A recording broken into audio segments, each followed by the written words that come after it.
startup of the year, raised $20 million, 100 Wow. people, millions of dollars in revenue.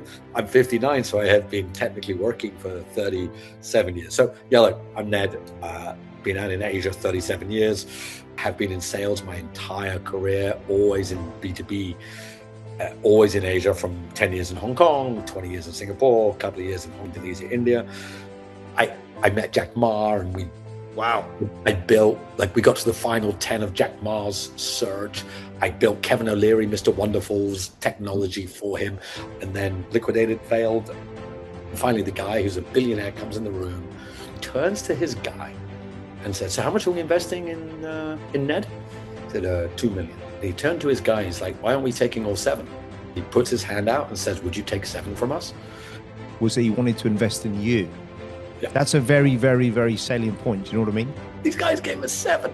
My dad is 90 and he still runs. Wow. And his phrase is this: you don't stop because you get old because you stop. We sold the company 9 times in liquidation. 9 different people bought.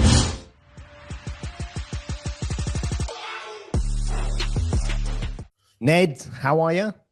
Paul, I'm very good, thank you, sir. How you doing? It's wonderful to see you. Are you standing or are you sitting on a high chair? I am standing. So sitting is a modern day evil, I find, and of course we all do it a 100%. lot. And I have had a day today. It's 5 p.m. in both our worlds, and I have been sat quite a lot. And as the day goes on, I try to alternate. So I hope it's okay, but I'm standing. Did you get out and do any Ks today on the trails? I did. So like 12, 13, nothing crazy for me. And tomorrow will be more like a bit further, maybe 50. So a little further. You're a savage. Well, look, for the few audience members that may not know you, can you be kind enough to give a quick intro before we unpack your amazing journey thus far in your career? Well, I'll try to keep the intro short. So I tell people when I meet them, I have a magic superpower they generally don't have. They say, "What is that?" I said, "Like I'm older. I've just done more years than you. I'm 59, so I have been technically working for 37 years." So yeah, look, I'm Ned. Been out in Asia 37 years. Have been in sales my entire career, always in B2B, always in Asia, from 10 years in Hong Kong, 20 years in Singapore, a couple of years in Indonesia, India. I suppose the bit that people see was like 25 years in corporate, but then I spent 9 years with my own startup that was quite a forward-facing startup in Singapore called Bambu, which hit some heights, did really well. Startup of the year, raised $20 million, 100 people, millions of dollars in revenue, and then liquidated, failed. And, have talked about that, not because I love to stand up and tell people how it didn't work, but I think it's important to share those stories. And now I do sales training for companies, and I have a side little gig as a runner. I'm good at not stopping. I'm not fast anymore, but I can run quite far. That's how I came across your posts. And so I've been following you for quite some time, and I love your content, but also shout out to Chris and Dominic Joris, because they were the ones that connected us. And how are you guys connected? How do you all know each other? I know, but maybe you could just share a little bit with the public. Of course. So Chris and Dominic, the amazing founders of WM Cockpit, is private banking technology. After Bambu, so Bambu was a wealth tech company. We designed and built saving and investment technology that for everyday people could save and invest on, but it was B2B. So we sold that technology to banks and asset managers, some of the world's biggest: HSBC, Standard, Chartered, Franklin Templeton. And we were quite early in that 2016, and we were very telling everybody about it. So Bambu was quite a well-known name. When it failed, or when it finished, I must admit, like if you worry that maybe nobody will ever want to speak to you again. Yeah. And the opposite happened. People incredibly kind. A lot of people wanted to chat. But interestingly, a lot of wealth techs called me. It was like, A, what did you learn? Tell us. Tell me stuff that you learned. B, we know you can do sales. Like Bambu had a lot of customers. We actually were very challenged on delivery more than the sales.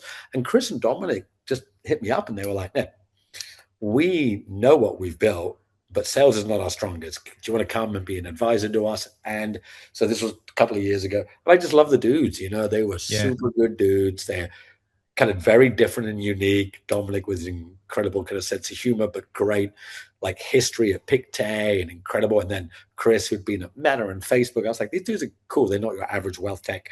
So yeah, they said, do you want to come be an advisor? And ever since then, I've been an advisor and enjoying the journey with them.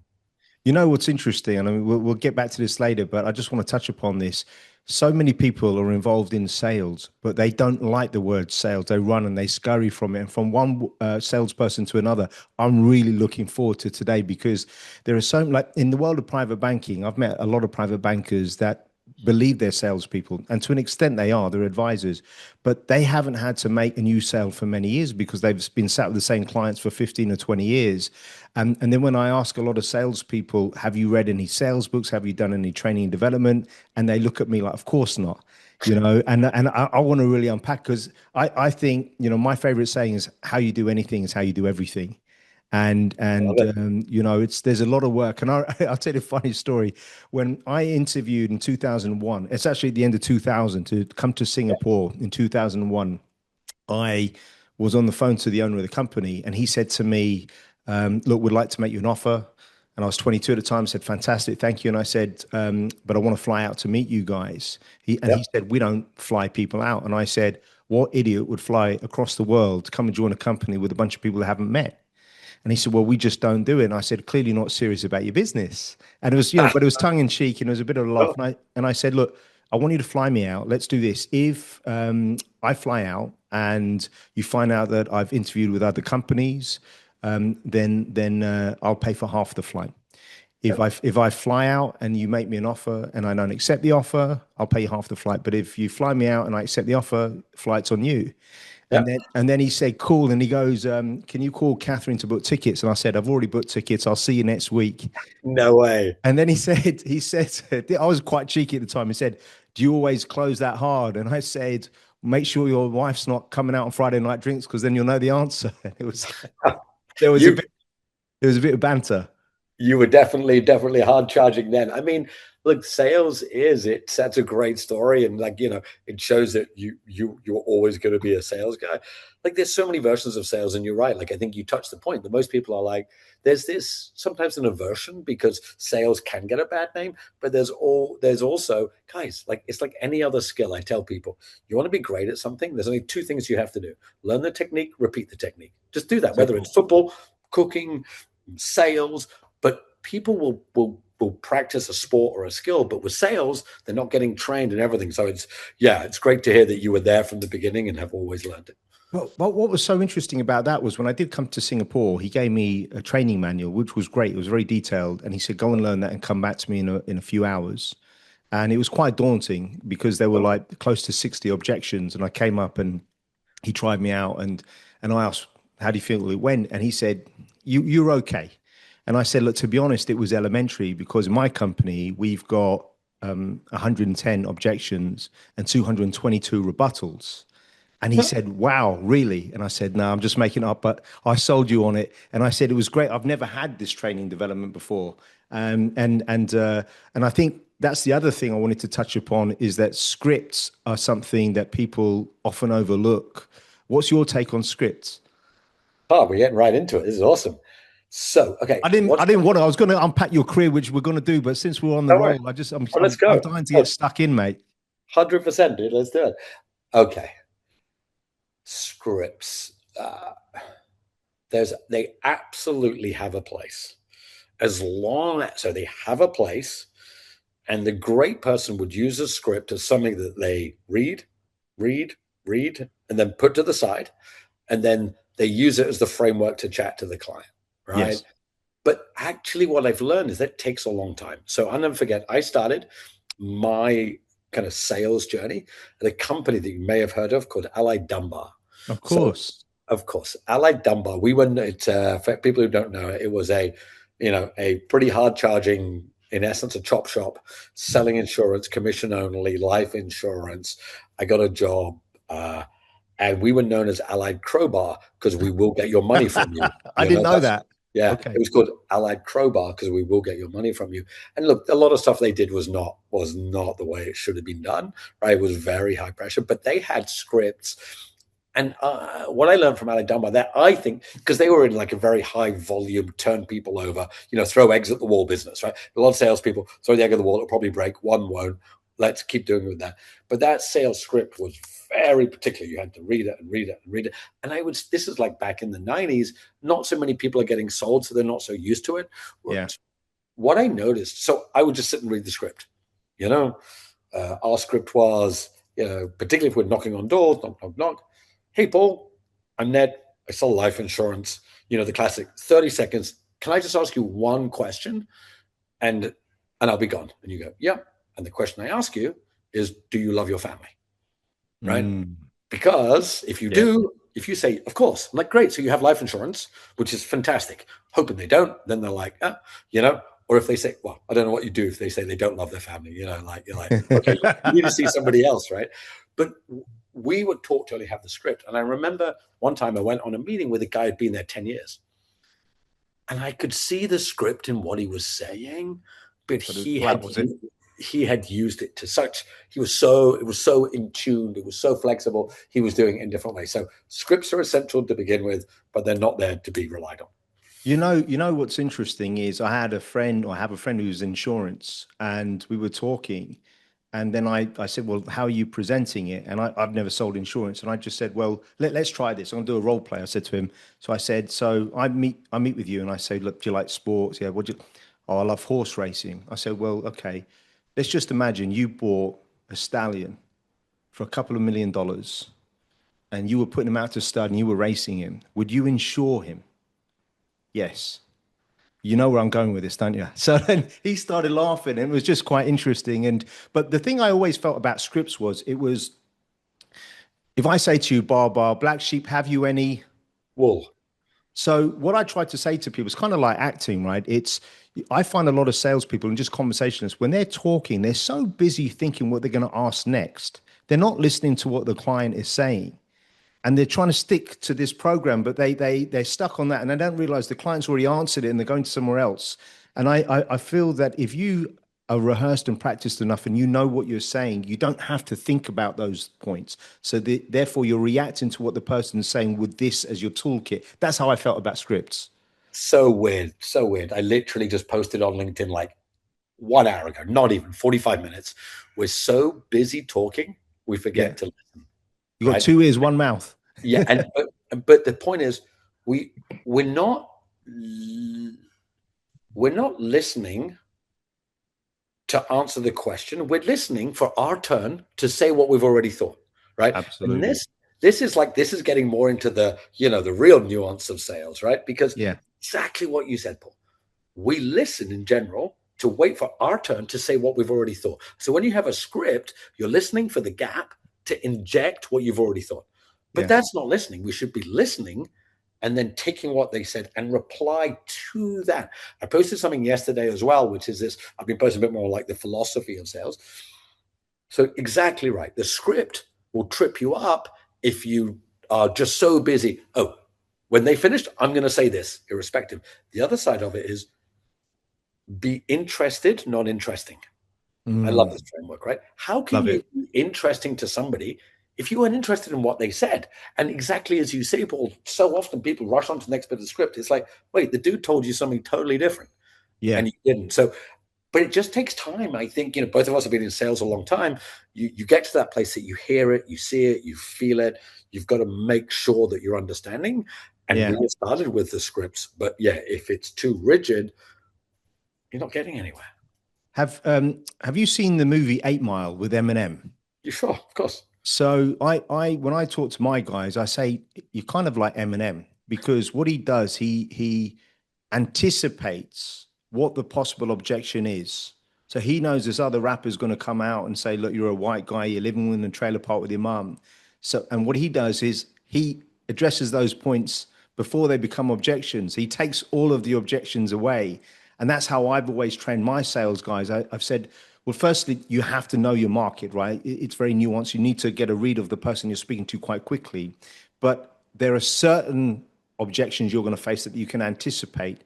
And if you address them first, what I call it is, so for example, let's just say I'm calling and I'm representing an organization.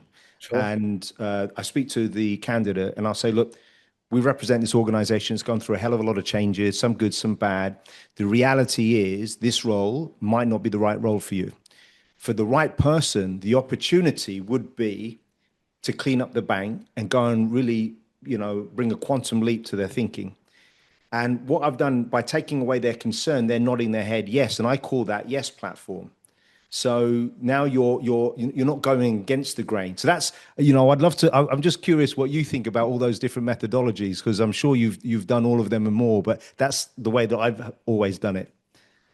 I think I'm a huge fan of the methodology idea, right? I'm a huge fan that there's thought processes and how do we do it, like, a yes platform, and you've got to get to a place where it feels right for you, right? Yeah. So I know me. I know I can't be the person who was told every no you can convert to a yes. It's just not me. I can't do it, right? Like, Yeah. I'm not the guy to be like, oh my God, I've got it. But what I want to be is this guy. So the methodology for me is this. If there's a client who's going to buy product A, and there's Yeah. 3 salespeople with product A, a similar type product. You were going to say widgets, right? Because you and I know what widgets are. Do you remember that? What was that beer advert, wasn't it? That bitter advert. Yeah. Of course. I was going to say widget. I'll tell you a story about widgets in a minute, but let's use widgets. For everybody listening, widget is a thing you sell. And if you're all selling widgets and they're all the same price and all the widgets are the same, my job is to be the person that they buy from, right? Now, if that person doesn't want widgets, I don't want to be the guy stuffing widgets down his throat. Oh, you have to have a widget. You must need a widget. Like, you definitely need a widget. But if that guy's buying a widget and I'm in the room and there's 2 other guys in the room, God damn, he's buying from me, right? Yeah. Like, and I'm that guy who's going to, and the methodology I use is this: your job. You talked about acting earlier on. I love this methodology. Is a sales pitch is like a play, right? Yeah, Like 100%. but you're the director, they're the actors, but they don't know the lines. You're giving them the lines in real time. And your job as the director is to make them say, can I buy from you? Yeah. Now, this is this like almost reverse methodology. It's not for you to say, buy my stuff. Yeah. It's for you to get them to a place where they are saying, like, honestly, it happened to me today on a call. It was like, oh my God, like sometimes I just love sales so much. We're chatting about the person's, what they wanted to achieve in sales. We went through it. I could see asked him where he wanted to get to. He wants to hit his target. He wants to get to a certain place. Fantastic. You want to get there. Gave him a little framework of how sales training works. And then he said the magic question. So how do I work with you? And I'm like, okay, that was my job, to make them feel comfortable enough to say that to me. Because once they say that to you, I mean, now we're there. So that's my methodology, which is you're the director, they're the actor, they don't know the lines. Your job is to get them in a place when they feel comfortable saying a version of, how do I work with you? How does it work? How does your products work? That type of thing. Now, that's not junior level sales. That's definitely next level. Yeah, it's sophisticated. It's funny, this from the UK. I was talking to one of my CEO clients, and I've just said sometimes there's a saying in England, and I'm not saying that you follow this, but the ethos is the same. Treat them nice, pay the price. Treat them mean, keep them keen. And I was saying sometimes you're overly keen, and you don't want to come across as desperate, right? 100%. And he'd never heard that saying. But it's this idea that, and again, we're not selling, we're solving. I know it sounds a little cliched. If this person genuinely doesn't have a problem, like genuinely doesn't need anything, genuinely, like, I'm not there to sell it to them. But if they have a problem, 100%, man, they're buying from me. Like, I feel, you see the change in my tone. If they don't want it, I'm totally fine.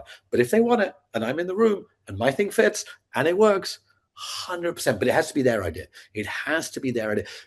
Because as you say, if you're like, oh my God, buy my stuff, please buy my stuff. My stuff's amazing. Buy my stuff. People are like, dude, like, sit down, calm down. Like, it's not going to happen. It's interesting because I think ultimately I call it the art of selling without selling.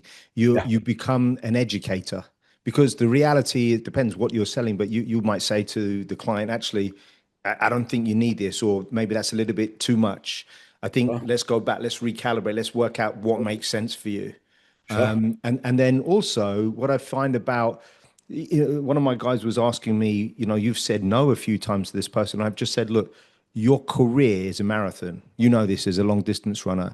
your Yes, sir. credibility, your ability to say, look, you don't need this, or to walk away, it's very powerful. And then it'll be endearing to people that hear it, and they'll say, look, Ned actually advised me I didn't need to do this. I didn't need to spend money.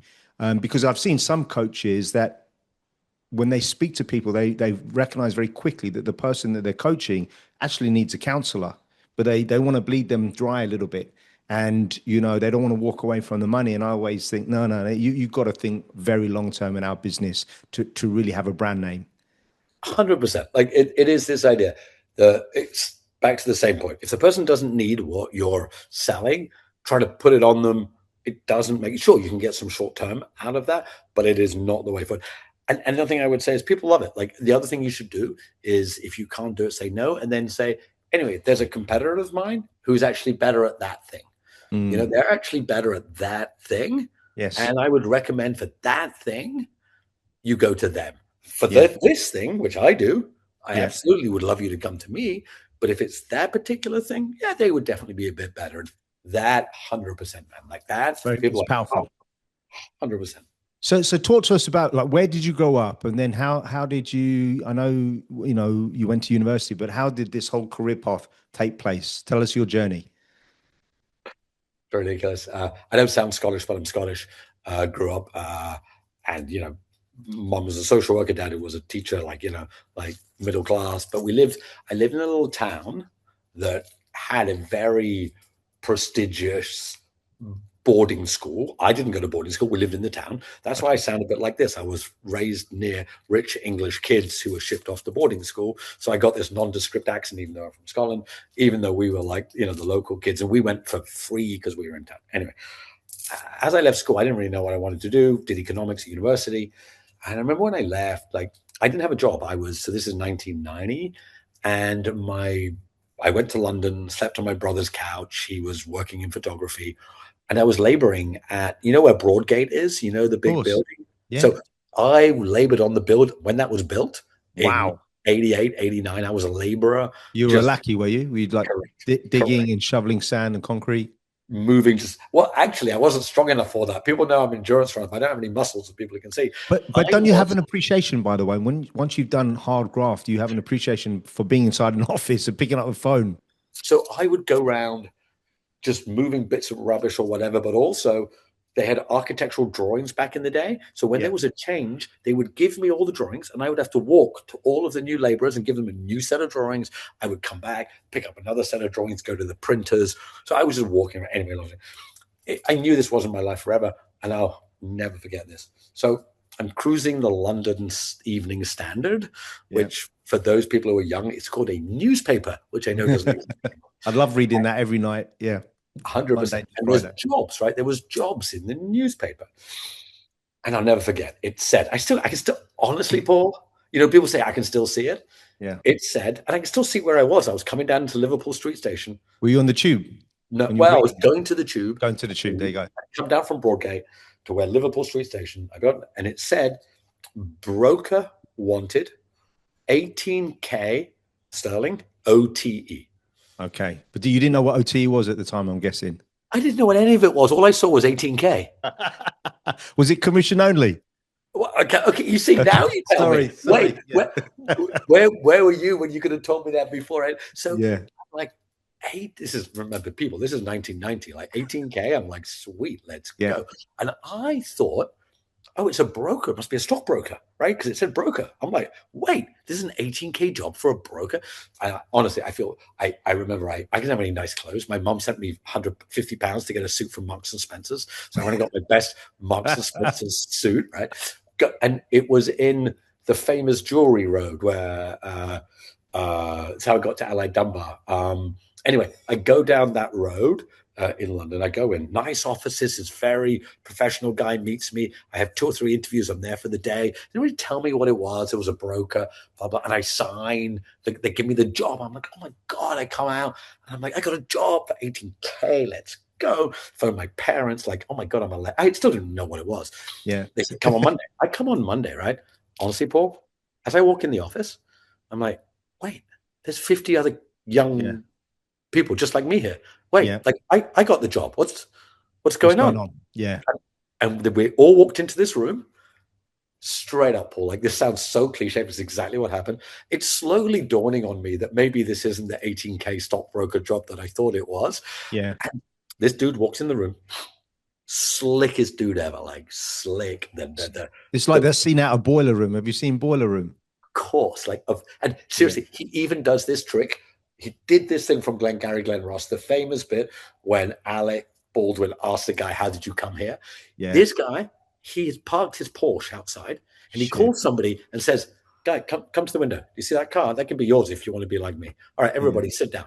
Classic. And he just told us straight out, "All right, guys, this is." By the way, we've got to drop a note because we've got it's arguably the greatest sales movie. You know, Glenn Ross with Alec Baldwin. ABC always be closing. In case people don't know what it is, right? 100%. And that day went through, and I'm like, wait. He just laid it on, guys. Your 18K is absolutely commission only.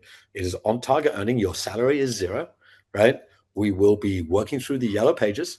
You will be calling people. We will be selling. Here's your, like, literally came with scripts. And it was slowly dawning on me, Paul. I'm like, shit. Wait. I thought this was a stockbroking job and I got 18K, right? Yeah. I get zero and I'm cold calling. And that's how I got into sales, because I was like, oh man, I've got to try. I've got to try. We'll put it into context because a lot of people won't know this. So like I lived Southall and Harrow, which is zone 5. Yep. So then to travel into zone 1, I mean, I can't remember what I don't know what it is now, but it would have been like, it could have been £7,000 to £14,000 a year, right? If you think about just that travel, and then you're thinking, and then unless I bring my bacon sarnie with me, I don't want to pay London prices. So it's starting on zero, working in central London is no joke. And look, I was sleeping on, my brother lived in Hackney since 1991. Hackney was certainly not gentrified back then. I slept on his couch in Hackney, got the bus up to Bethnal Green, got on the thing, you're right. And I was like, honestly, Paul, by the end of the first week of the 50, it was like 9 of us left. Yeah. There was like 9 guys left. And I always say this joke, like I was given the yellow pages, Paul. Yeah. And, I always joke, I was given A. I don't remember what letter. And, Mr. Aardvark, because, he's the first. But all of the names of the people, their names had already been scored out once. Right? Wow. They've already you should have gone to Z and worked backwards. I wasn't my choice, man. So I was just given these numbers. And so I spent like 7 months just knocking on doors, insurance, cold call, doing it. And then I was like, man, this is rough. It was now February. And I got a one-way ticket to Australia. I was actually born in Australia. I lived there for 1 month. And then I went to Australia and I needed jobs. And I got a job, like as I put on LinkedIn, selling horse manure over the phone. Yes. And I sold shit. What was it? Tell people the name of the company, because I read that and it cracked me up. It's called, the company I worked was called Better Grower Fertilizer with an A. If you Google it, BETTA, Better Grower. And our competitor, great name. Our competitor was called Dynamic Lifter. And, our pitch was your garden will grow better with us. And I learned, honestly, they taught me a lot, because if I phoned you up and said, hey, Paul, do you want to buy horse shit? The answer is no. Hey, Paul, you got a garden? Are you a gardener? Yeah. Hey, what type of stuff are you growing? I like roses. Like, and how's your neighbor? And here was the trick. How's your neighbor's roses? Because what we realized is people were proud of their gardens. Yeah. So what we sold them was this. Do you want the best garden in the street? Yes. Okay.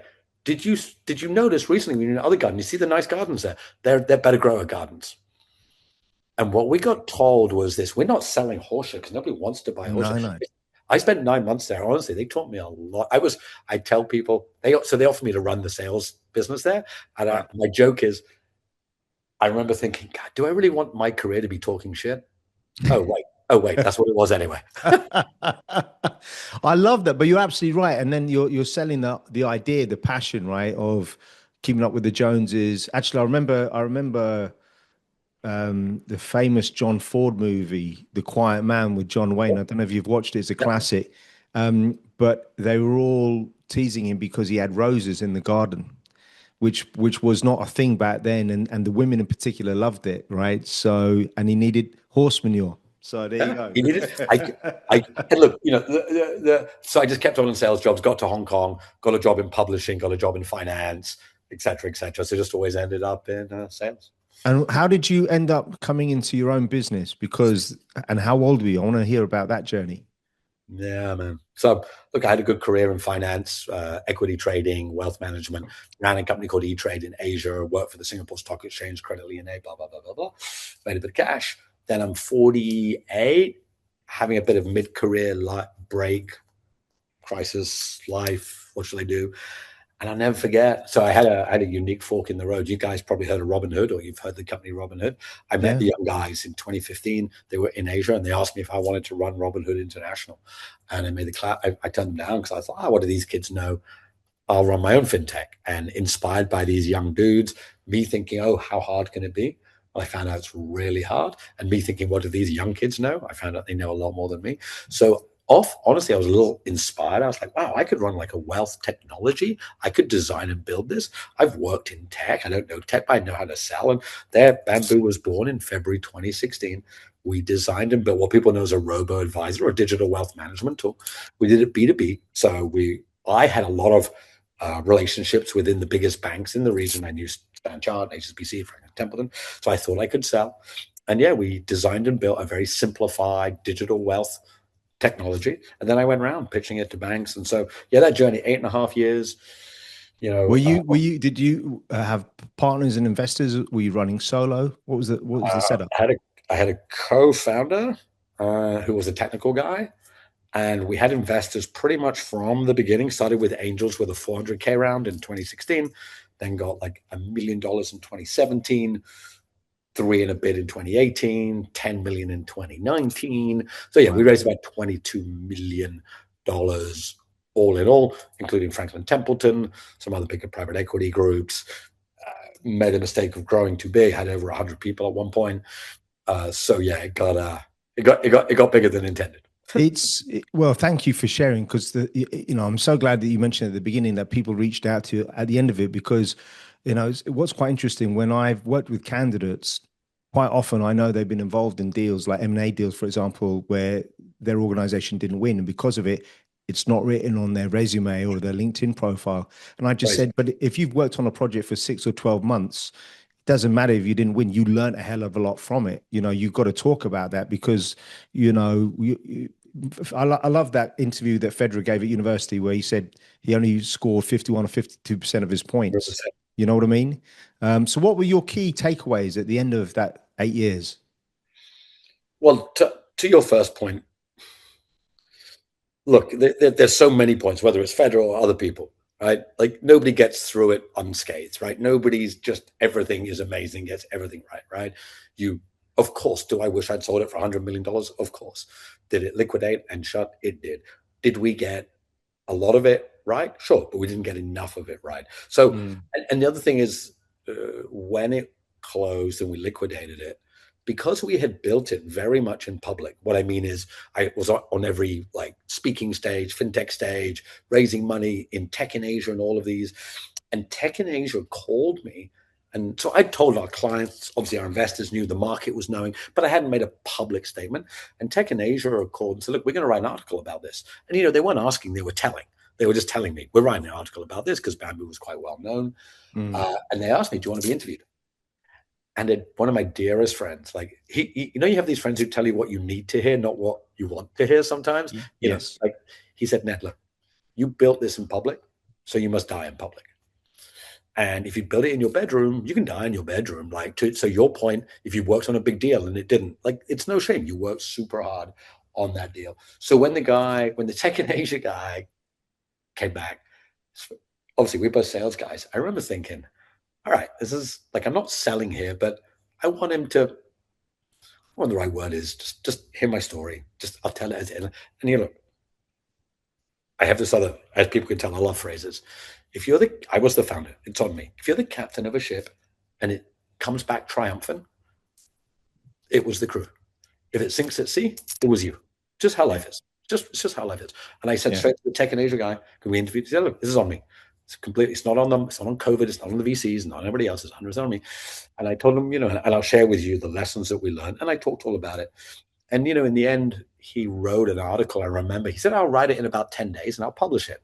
I remember thinking, Paul, because he could have written, Phillips is an idiot, loses 20 mil, right? That could be Yeah. that, right? He can write what he likes. Like it's his Yeah. call, man. And he calls me on like Tuesday afternoon, a week later. Hey, Ned, I'm publishing the article. I didn't get to read it. Like I didn't get to see it. I didn't get to read. That was the Wow. deal.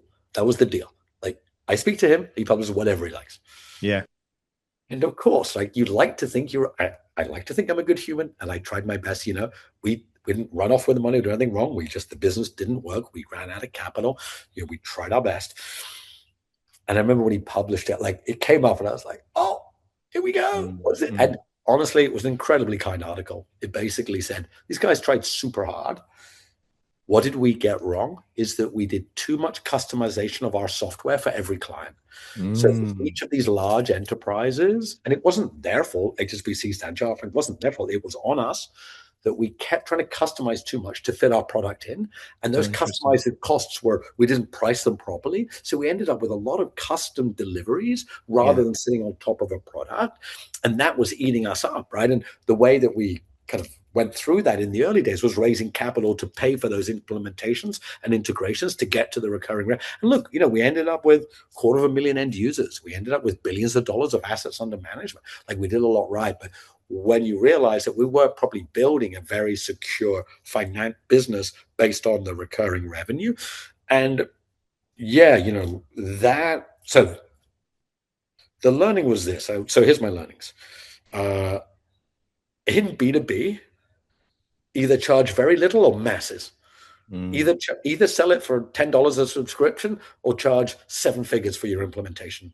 We were charging $100K, $200K for implementation. And that middle road does not work. Get squished. Yeah. The amount gets squished. You try to dance around to get it right. You put people on the project. Nothing to do. It's not the fault of the big bank, but big banks want it their way. It takes way longer. You end up negative margin. So number one, if you're in B2B SaaS, charge tiny amounts or huge amounts. The second part is that here's the thing I learned. When we raised 10 million, all the venture debt guys came to us and said, oh, do you want to borrow money? Like, wait, I just got 10. I don't need the money. Yeah. And I'll never forget this venture debt guy said, no, Ned, this is when you borrow money. I'm like, no, but I got money. Yeah. Because he would have given me 10 because I had 10. Yeah. Of course. Then when I had no money, I went to him and said, can I borrow money? He's like, what did I tell you? No money for you, son. That's the funny thing. It's like I remember one of my old bosses, and I asked him about what did you learn about going into business. And I'm fortunate. I run a small business. I don't have to worry about it. He goes, you need a great credit line. That was his answer. And I said, really, Jesus, And that's when you look at tycoons and you look at people that are really wealthy. And I realize I'll never be one of those guys. They've got massive balls, and they'll double down. They'll double down big time. And I guess no one teaches you. That's why, I'm loving hearing what your story is, because people can go away and get takeaways from it. And the other challenge is, who do you go to get counsel? Because when you're a business owner, as you know, it's a lonely place. And I always tease by saying this. I said, there's a direct correlation between my hairstyle and being a business owner. Do you know what I mean? I've been a business owner for 2 decades now, and it comes with challenges. And one of my big clients back in the day, on average, would pay me 6 to 9 months late. Wow. And you can't really sue your biggest client. And it was just, and then our life cycle for placements is a long time anyway. The placement could take 6 to 12 months, depending on how senior the person is with notice period. And then you have a 6 to 12 month guarantee. So the reality is, the money is not obligation free for that period of time. But the thing is you've still got to pay all your guys in the meantime. And, cash flow is a challenge. And this is, as salespeople, you sell. And of course, that's stage one. They then will want to buy it, but then, the payment takes longer. I remember as a founder, I would go and I was like, very much founder-led sales to begin with. I built a great sales team around me. You're like, oh my God, awesome. I just sold HSBC. This is amazing. We get 200K. Of course, you're not getting that 200K for 6 months, right? Yeah. You're just not, right? Because it takes that long to get approved and all the way through. But you've made the classic mistake of promising delivery before, because you want to get that logo, because you want to tell everyone else you got HSBC, so you start the work. And I get it. Like, it's such a, not easy, but it feels like, oh, you have to make this decision. Particularly, we took the choice to be venture backed. That's something I would say. Venture backed is not a business model per se, because it is a way to do business. But of course, when the venture stops, very quickly you realize, okay, do I have what is repeatable? So yeah, like I'm purely a B2B guy. I learn a lot about B2B cash flow. I learn a lot about pricing of B2B. I think I learn a bit about the VC model, how that works. The other thing I would say is that I also learned that it truly was an unbelievable experience. Like, What a ride. oh my Yeah. God, like I met Jack Ma, and Wow. we got to the final 10 of Jack Ma's search. I built Kevin O'Leary, Mr. Wonderful's technology for him. Amazing. I sat with the owners of Franklin Templeton, and they flew me out, or I flew out to meet them, and they invested in us. I never forget, I walked into a private equity group who had already kind of indicated they would invest in us, but a couple of million, flew to Chicago to meet the owner, to try, they'd already done their DD and they were going to invest. I went in the room hoping, and I met all the other people all day long. And finally, the guy who's a billionaire comes in the room. And obviously, I'm just one of the guys he's looking at. He comes in, and we just had a really good, when you do a pitch, when you're in a room with the guy and you just know. Yeah.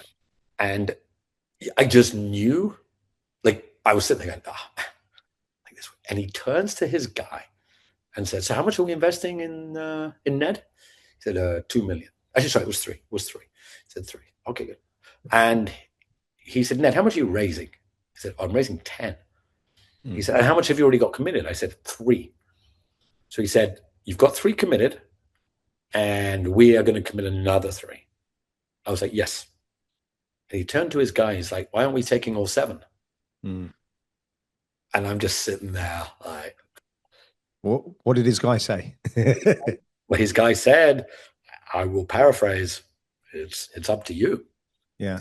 And he seriously, man, he turns around, looks at me, and he kind of looks at me for a minute, stands up, he puts his hand out and says, "Would you take 7 from us?" Wow. And I love the fact he asked like that. And so, of course, you try to take a beat, right? You try to take a little beat. And of course, we took it. We stood up. And the funny part of that is, so this is Chicago, 3 p.m., right? Yeah. All of my team are in Singapore, right? I walk out of the meeting and I'm in the road in Chicago. Oh my God. Oh my God. Like dancing on the street doing a jig. but everyone I kind of know is in Asia, asleep at 3 a.m. My wife's asleep, blah, blah. And my kids were at college in America, or my daughter was at college in America. Wow. So I call her like 3 times and she comes out of a lecture because she thinks like I've been run over, or like I'm getting,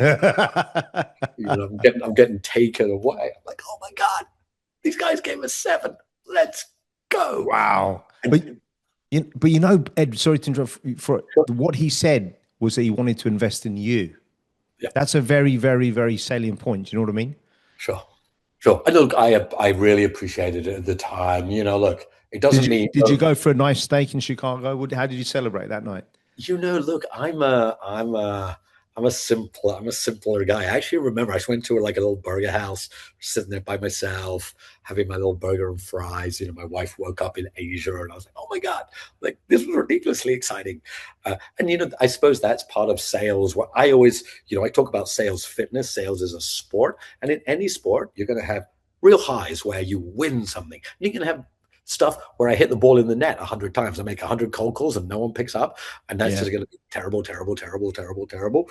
We've done it. You've done it enough. I'm sure you and I don't care. If somebody says no, sweet, man, let's just move on. It's all good. Take you on the chin. Yeah. Those single moments when you, like, I just knew I did well. And we've all done bad pitches. And to see it like eventuate right in front of you. So that was like, I remember walking out going, wait, this was not a company. I had some idea, and now some dude's like standing up and saying that. So that's and of amazing. Course, then the brutal lows when the company didn't work, and I'll tell you one thing: when we liquidated it, we sold the company 9 times in liquidation. 9 different people brought the code base, and several of our clients still use the code base today. Our product goes on. Other companies use it. Our product's still live and running.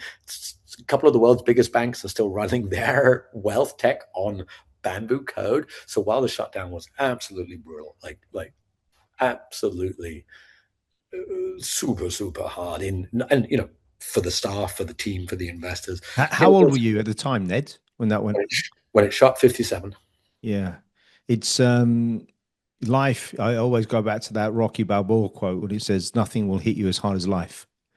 You know, it's a wake up call, and I'm just curious about this because I want to talk a little bit about resilience Sure. because a lot of people in sales and in business they just they give up. And, it doesn't matter whether or not it's sport or it's life or it's business.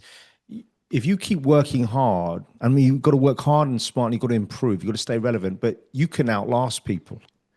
And it's something that is massively overlooked. Like you said, day one, there were 50. End of week one or week two is 9. Do you know what I mean? But talk about resilience because you and I know just how important that is. I like this idea that talent's not a real thing. Talent is just an output of how resilient and how disciplined and how willing you were. We can all get good at certain things. And of Mm, course, we're predisposed to have resilience to things we like, right? I'd probably be pretty bad at, I don't know what it is, knitting. It's not my thing. I don't know how resilient I would be if I was left to knit all day. Uh, but I have found in sales that for whatever reason, I have a resilience to the kind of, I want to say the nose, the negative, getting punched yeah. in the face a lot. And in sales, to me, resilience is the skill set to not take it personally. Yeah.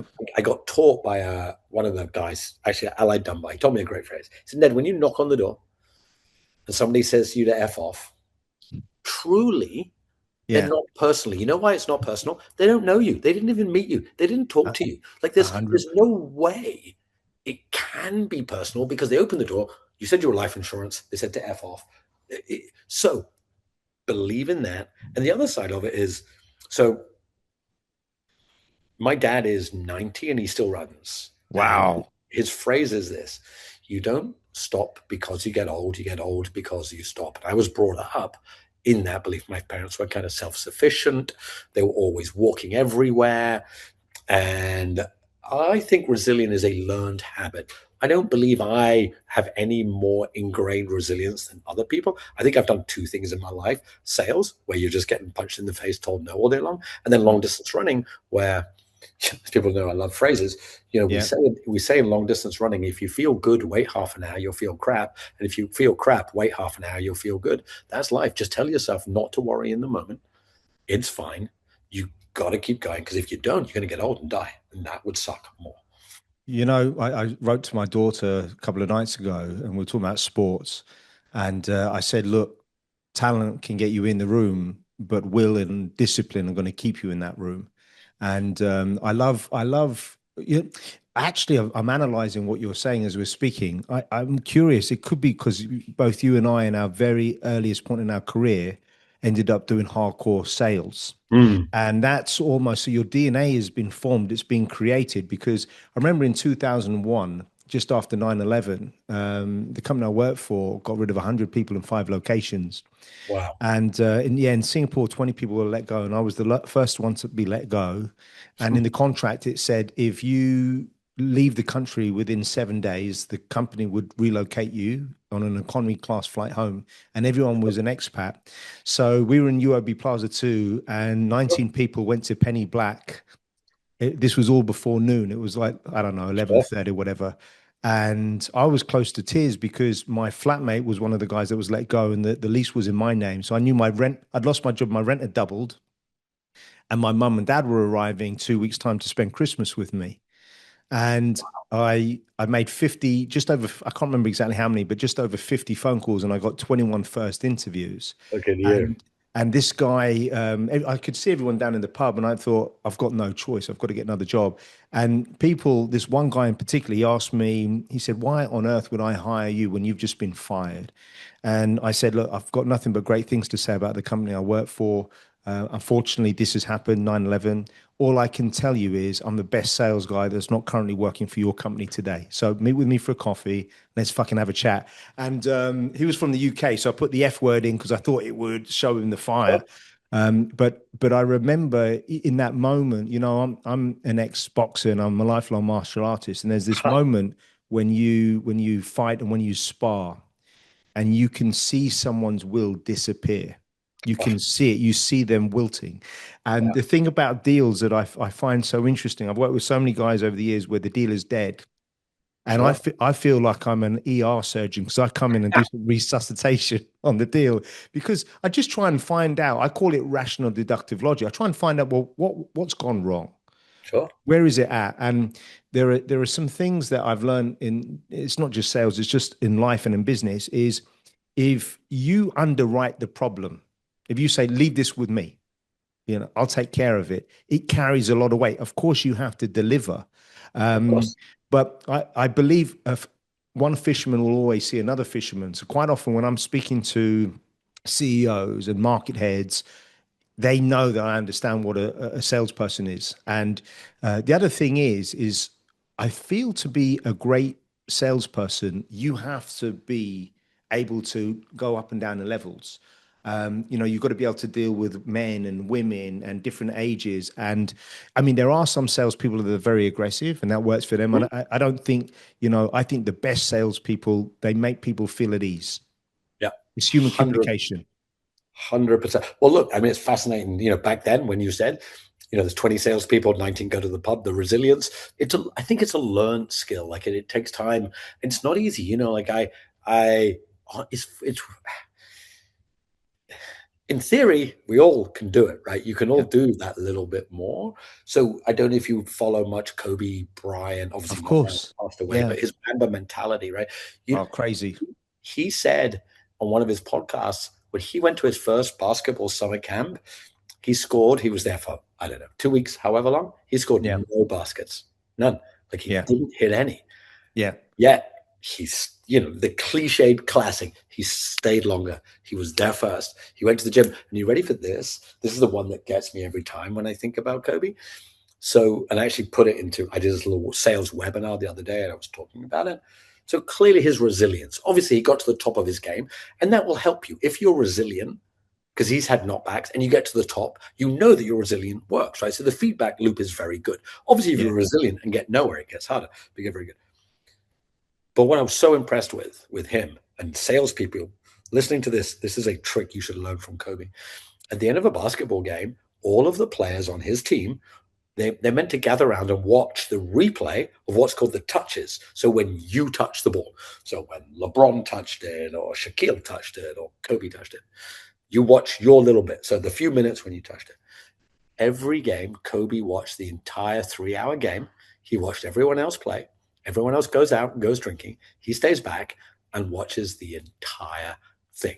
I love it. Even to the end of his career when he didn't need to. And then, of course, he's famous for being in the gym at 4 a.m. So I tell salespeople, you really want to be resilient, really good, rewatch your Zoom calls, record your Zoom calls, and how many people do that? None. They don't, and I always find it interesting. And if you can record yourself now talking, and you can actually Oh, see your physical mannerisms, but there's a difference between being interested, being passionate, and being obsessed. And I think to be world class, at anything you've got to be an obsessed motherfucker.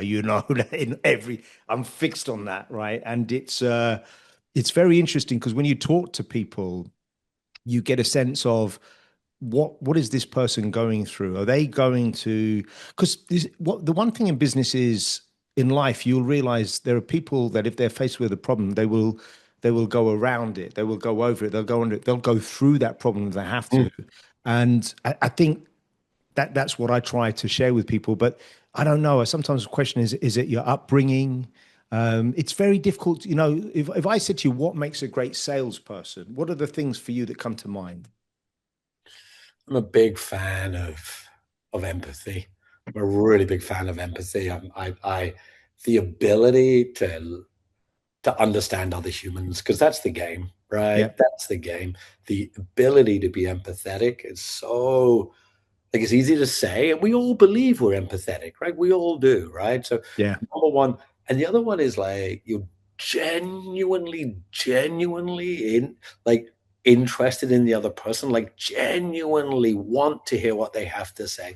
Like if you're Yeah. an empathetic person who really wants to hear what the other person has to say, I think that makes a great, great salesperson. And the last point to your point of being obsessed, like some people just want to do it more. Yeah. Like Yeah. some people, what is that DNA? But if you are empathetic, interested, and obsessed, I think you'll kill it. It's so interesting you say that because curiosity, I always find a great salesperson will make a great detective and an investigative journalist because their mind, the way that they process things.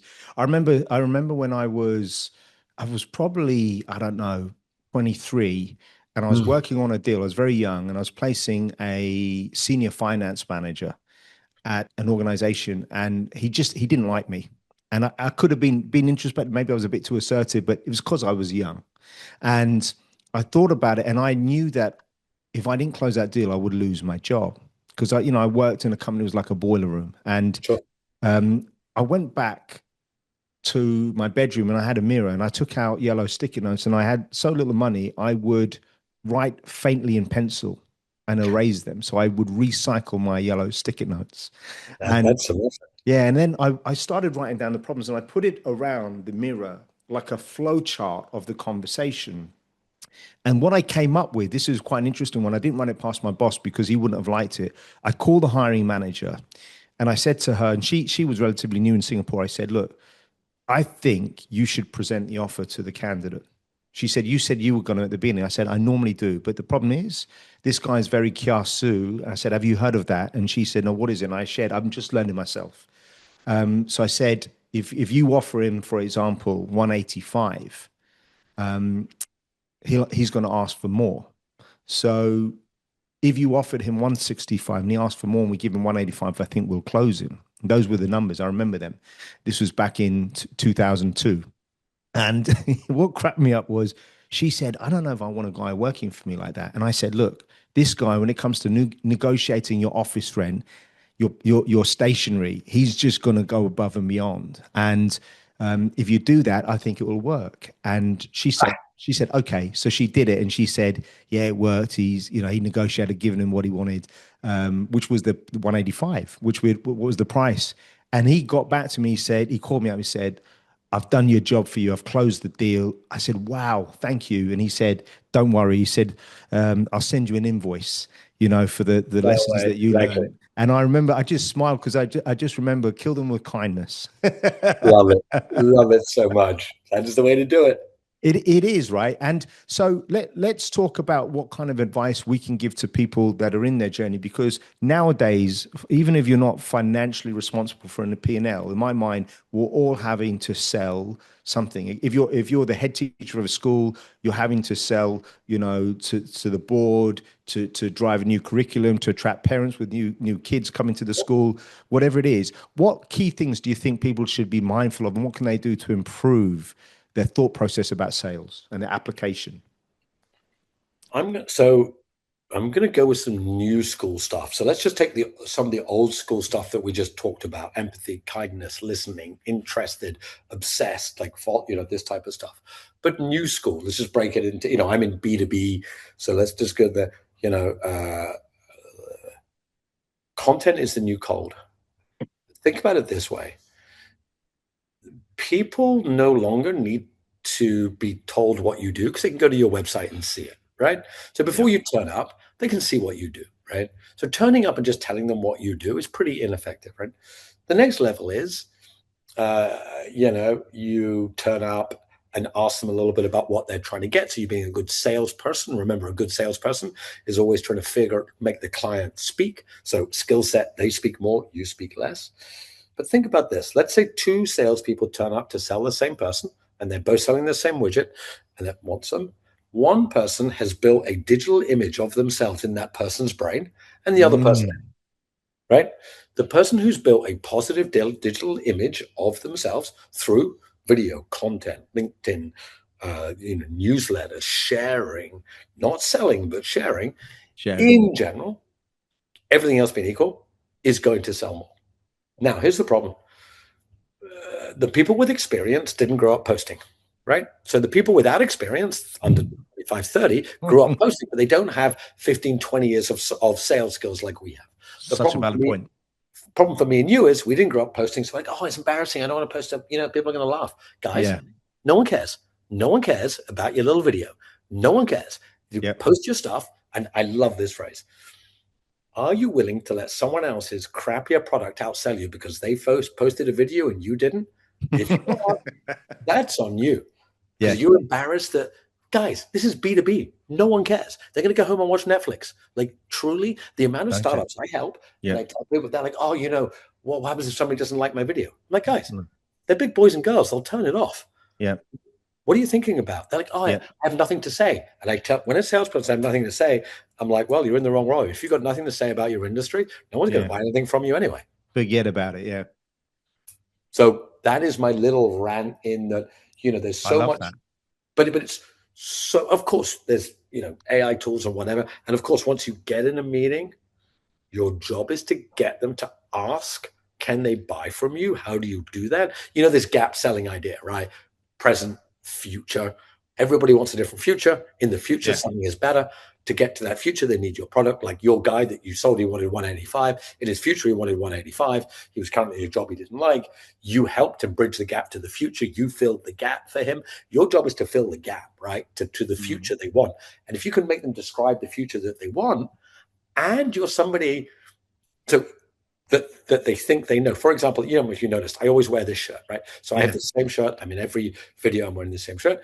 And I want people to know, oh, that's that sales guy in that shirt. The other day, I came on a branding. Call. It's my branding. I came on a call with a guy who I knew. He said, you need to meet my boss because we might want to hire you as a sales trainer. So we came on the video call, the screen opened, and the boss went, who I've never met. I don't know him. He's like, oh my God, it's you. You're that guy, right? Yeah. You're the sales guy who runs, and he turns on the screen, looks to his guy, says, oh yeah, we can work with this guy. Love it. Bang. I didn't say another word. Like no sales for me to do. I was like, that's okay. That's so powerful, Ned, because the thing that you said about age, right, and experience and posting, because up until 2 years ago, I had only ever posted twice on LinkedIn when I needed to hire somebody. And the 2 years later, so I've built my podcast, right? So we're now in the top 15% of video podcasts globally on Spotify, which is kind of cool. Well, thank you. And what's crazy is I've had clients, and I've only just realized this now. I've got to make sure I'm presenting myself completely. But they're saying, "Are you actually in headhunting anymore? You're just coaching, right?" And wow, it's like maybe that's why they weren't calling me. I said, "No, I'm very, I've got these 3 businesses, but the executive search is still the engine." And what I've realized is I always say to the candidates that I'm coaching, I'm just saying nowadays it's not good enough just to be great at your job. You need to think about visibility and influence internally and externally. And talking about, I'll tell you a funny one. So my ex-business partner, I bought him out as one of my best friends. I had a meeting with ABN AMRO back in the day, and they asked me to come to the meeting, the head of HR. And I'll never forget this because I actually didn't want the meeting, right? I said, we're too busy, and I think you guys are going through some challenges. So he said, please, Paul, I'd love to work with you again. And because he asked, I said, no problem. So I said to my business partner, Kush, turn up with me. And I said, at some point in the meeting, I'm going to tap you on the leg because he's gone there to help me take notes. And I said, when I tap you on the leg, I just want you to look up. And he said, why? I said, just do it. Anyway, so we arrive at the meeting, and some unkind person left the name cards of 7 other recruitment firms that had come in before. Wow. And when everyone walked in, I said, just out of curiosity, who left this here? And I could tell from the reaction, I just said, look, that's like inviting a woman around to your house and leaving, the panties of all the girls you've had there, probably you haven't had many. And they were I was quite aggressive when I was younger. So anyway, I remember this one question, and they said, well, how do you differentiate yourself? And I said, we deliver. That was it. I just kept it short, sharp, and sweet, always keep them wanting more. And then I've always found that you need real information. You need substance, because I said to them, who is your biggest competitor? They said, well, you tell us, you're so good at your, I said, I think I know. I've actually prepared it in the presentation. I just want to make sure I'm on the same page. They said, well, it's ING. It's another Dutch bank. So I said, have you seen the video that they've curated for their clients and for future hires like relationship managers, private bankers? And they said no. And I showed it to them, and it was a 7-minute video, and I knew every word. And it started off by saying, I'm Philip Dumas, Chief Executive Officer of ING Private Bank. And I could skip to the right part where it was in Singapore, Geneva, Dubai, because it's a 7-minute video. And then the last thing I remember in that meeting, I did a PowerPoint presentation, and there were two people in the org chart that hadn't joined yet, hadn't been announced that were joining. And I thought that was it. That hooked him. But it was kind of cool. The other thing I wanted to talk to you a little bit about was when you think about where your career is now, you've created a library of videos, right? You've created a video that you talk to me about that. I want to get that out there because I'm so excited about this. Yeah, look, to follow on the content idea, I started to put together some sales playbooks, just wrote down what I knew. And then I was like, why don't I do, because I'm going to the studio to record podcasts, put them down as video. And, they are available for people. I use them mainly as lead magnets, to be honest, because what I noticed is there is so much content out there, pretty hard to monetize them, but I monetize them in other ways. So it is there's obviously a whole ton of sales videos on my YouTube channel. I have a separate course, which is 6 hours of my exact playbook on how it works, which is available on the website. But in general, yeah, I certainly haven't cracked YouTube video. No, I think I'm doing it okay. Very hard. I think I'm doing it okay on LinkedIn video. That one works. But yeah, created 6 hours specific, apart from all the other stuff, specifically of step one to step being great at sales, all the things. No, I love that because in some ways we've had similar journeys where what we're doing now we probably wouldn't have thought about, a few years ago. Talking about how you deal with things. So I've always felt that embarrassment is the least explored human emotion. And one of my colleagues the other day, well, a couple of months ago, I said, we're in the canteen, we're in a shared service office. And I said, I'd like you to stand on the chair, that chair over there. It's very safe. I've checked it. And I want you to stand on the chair and, let's just talk. But I want you to have a different perspective.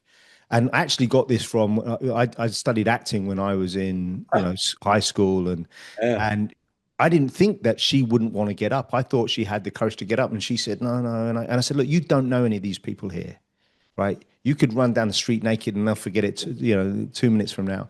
And she didn't want to get up. And I said, I'll get up first. And I got up there and, and everyone looks for a few minutes and then they don't. In fact, in Asia, people are embarrassed to look after a while. They'll look and they'll look down, right? And she got up there. And my point was, actually, it wasn't about standing on the chair in terms of dealing with that. Because if you can't stand on the chair in a canteen with a few people there, you can't be in sales. But my whole point was to change her perspective of the world and get a different side. But talk to me about that, because embarrassment is something a lot of salespeople, they don't embrace. And as a result, they're afraid to pick up the phone because they're afraid to get a no. That's what 100%. I feel.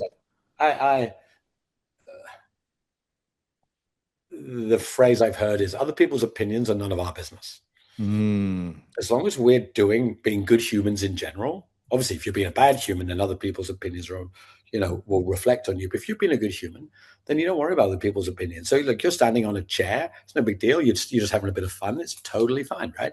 And I have learned, I would say, I think it's learned still a bit like resilience, but like a lot of things in sales, you realize that let's face it, other people's opinions don't even exist. I don't want to get too philosophical here, but other people's opinions, you know why they don't exist? Because the thought you just had when you spoke to me 1 second ago, that thought doesn't exist anymore. The thought you're having right now is already gone. So that's gone. And the thought in the future doesn't exist. Your own opinions don't even exist. So why do we spend all of our time trying to figure out, oh my God, that person said this about me. Now I'm embarrassed because their opinions, which don't exist, bother me. Now, it's easy for me to be like, then don't worry. I understand. But I suppose one of the things that taught me from an embarrassment point of view when my business failed, sure, I felt this, I don't want to say that. And what I realized is everybody's super kind. Everyone's super nice. And the other thing is, everyone wants to go home and watch Netflix. No one cares. They'll be like, oh, Ned, I'm really sorry your business failed.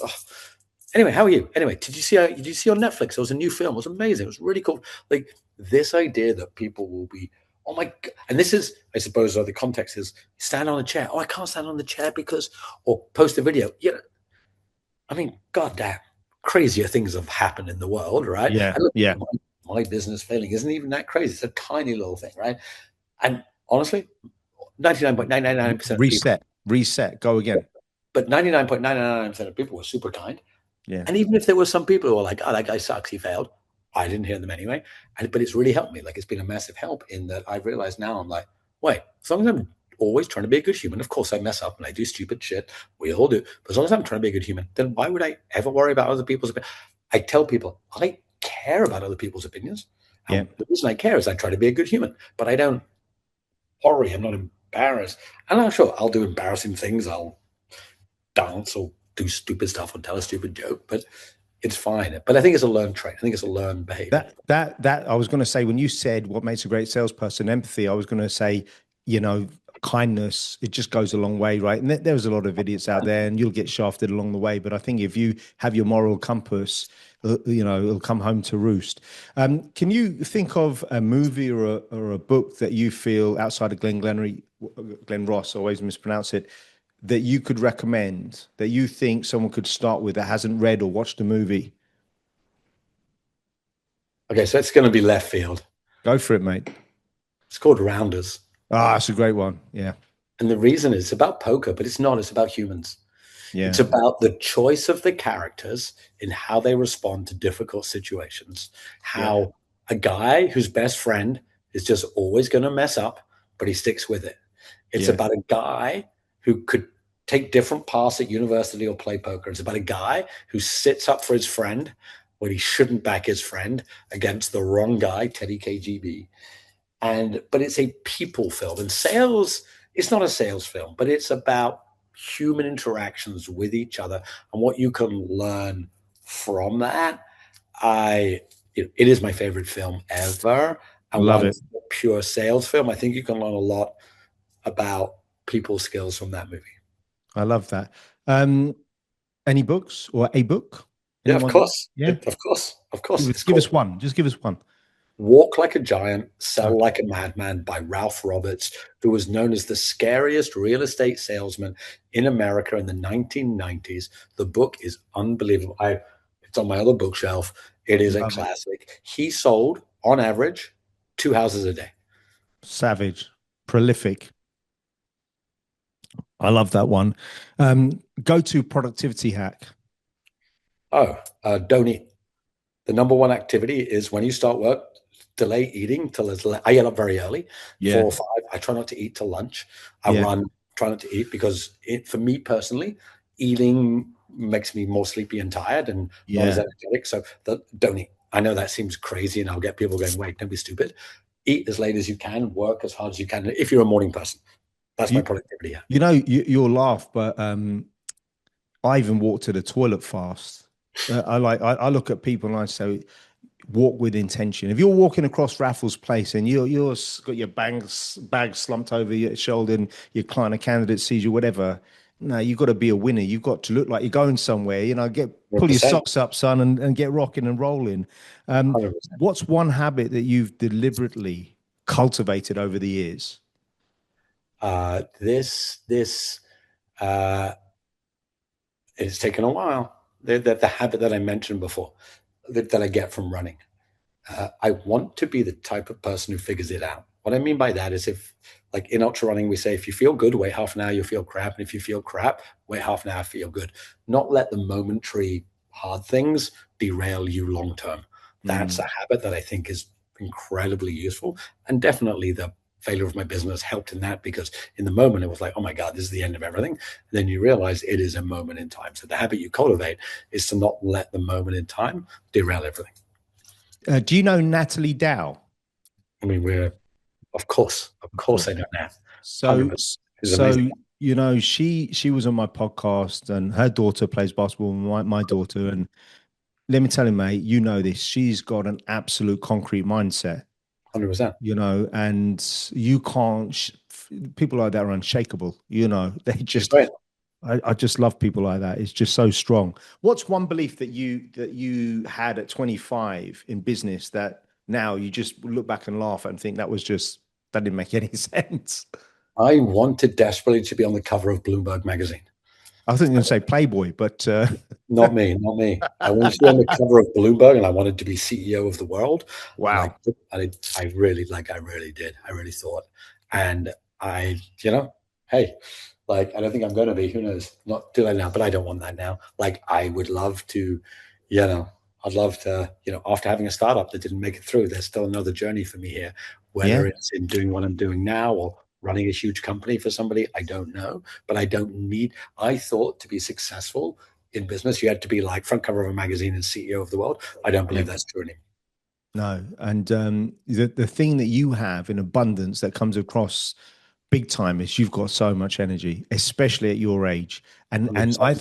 I think energy sells energy. It's just like you walk into the room, that's the guy or that's the girl. And sometimes you meet people and you just think, flipping hell, that she's so flat, he's so flat. I don't know why. I don't know why I've just got this energy for everything. I don't know where. Like it's just a DNA thing. But I get that a lot. And a few people that have me as their sales trainer, they're like, Ned, we just want your energy in the room because our room is flat. We just need you to be in there to change that energy. Are you an introvert, extrovert, ambivert? What are you? Extrovert, 100%. Like my wife often says, right, no, that's not talking about you. Let's talk about you. Like it is. I will get on a stage. I love getting on stage. You love it. Love it. So I'm an introvert, and my definition is even if you love spending time with people, it naturally drains your energy. And, because of the nature of my job and your job, and I'm speaking to people daily in the evenings, I've got to crash and burn. I've got to be quiet. Right.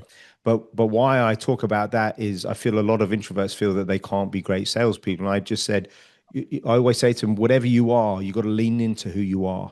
100%. But energy management is something that I feel a lot of introverts get wrong, because if you can't manage your energy, and you know this as well as I do, in order to be in business long term, like a marathon, your energy has to be sustainable throughout the day, through the week, the month, the year. 100%. I completely agree. You can be introvert, extrovert, but you've got to bring energy to sales. 100%. You have to, right? And then if you think about leadership today, what's the one uncomfortable truth that you feel that no one likes to talk about? Putting you on the spot. Your job as a leader is not to tell people what to do. Your job as a leader is to make people want to come to work. I learned this from a great leader I had. I love that.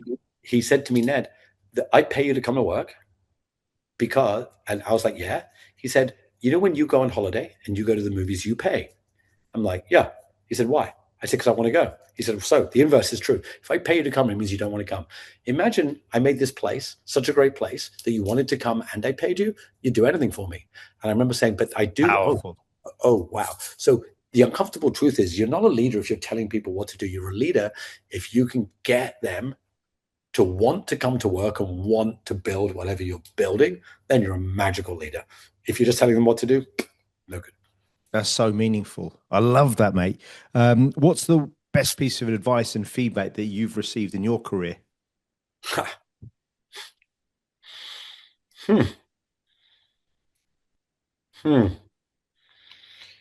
Yeah, it's a really, really good one. This is, it's not the best, I just have to say it. No, go for it. I worked with this amazing sales guy in the 90s called Jeremy Slade. Like he was an incredible sales guy. And he wore the most amazing suits, Thomas Pink suits, and I was there in my crumpled Marks and Spencers. I'm not fashion at all. And he said to me, Ned, because we were selling to Goldman Sachs and the biggest banks. He's like, Ned, no one's buying from you in that crumpled Marks and Spencers suit. I love it. And I'm not fashion anymore, but I don't think it's like super important advice. But I remember in that moment, like he was like, Ned, I'm not taking you to meetings to meet Goldman Sachs in a crumpled Marks and Spencers suit. I think the point is, the good advice was, you've got to be relatable in your circumstance. Like right now in fintech, I can wear whatever I like in baseball boots and no one cares. But you've got to be relatable in your area. I'll never forget it because it was just the way he said it. No, but it's legit, and a lot of people won't invest in themselves. I'm not saying you have to go out and buy, Patek tomorrow, but but you have to invest in, you've got to dress the part for the role you want, for the business that you want. Invest in yourself, learn skills, read books, watch videos, do stuff. You've got to learn. Final question. What drives you today to be successful? Is it ambition, curiosity, discipline? I mean, what's driving Ned today? The fact that my business failed. I Honestly. love that. You've taken that and you're driving and you teach the fact that Dom and Chris saw that and you guys collaborated. That's just a really great example of the impact that you can have and are having on people. Thank you. I appreciate it. Yeah, it was great. Listen, I think we're going to hopefully do a few more of these. I think we could talk all day, but I want to thank you, Ned, because I love your energy. And it's funny because when Chris said, "Oh, I want to connect you with a friend of mine," I didn't know who you were. He didn't mention it at the time. Yeah. And then afterwards, and I said, no, I've been following this guy for quite some time, and you're so authentic. And Thank you. The only problem is when I look at it and you're out for a run, I thought, shit, I've been lazy today. I've got to, Ned's cracking on. I need to do something. Do you know what I mean? Well, I'm glad, Paul. Thank you so much. I super appreciate it. It was a lot of fun. Thank you. And it's honestly, we'll do it again because I love talking sales. And I have a podcast about sales. So at one point, I will return the favor and get you on the show. It would be my pleasure. All right, mate. We will speak soon. Thanks, Ned. Take care. Thank you. Thanks.